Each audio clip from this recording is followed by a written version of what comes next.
Today I am honoring the victims and families of 9/11, September 11th, 2001. I was at work that morning, sitting at my machine every day listening to the radio. At about 8:45, the broadcaster came on and said, we need to interrupt this for a special presentation. And it was talking about a plane crashing into the Twin Towers. Well, I thought, that ain't no big deal. It's just a plane crash.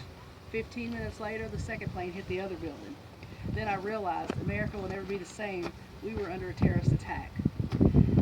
This continued throughout the day. Ended up being 4 planes.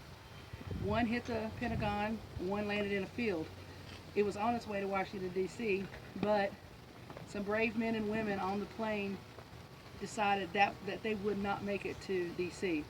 It was the Al-Qaeda that sent their people to do the terrorist attacks by suicide. They were hijackers that took over 4 planes and crashed them into buildings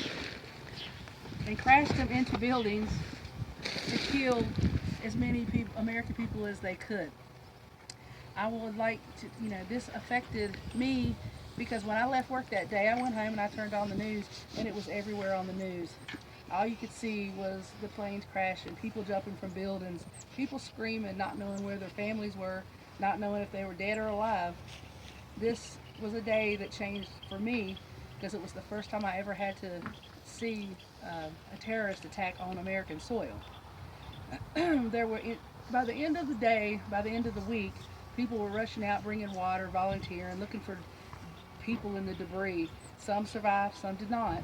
Some were handicapped, burned up, and will be like that for the rest of their lives. It affected me because now I don't take for granted my family and my friends because they could just disappear. There was 2,996 victims, and then there was 19 of the suicide terrorists. They all died that day. Included in the 2,996 victims were firemen, policemen, citizens, and the people on the plane that took over. They said these hijackers would not crash this plane. They took over, got the plane back, but no one knew how to fly it, so they crashed. I would like to show honor and respect to everyone that was involved in the attack. Being at the buildings and helping and delivering water. I want you to know that we thank you, that we honor you, and that you will never be forgotten.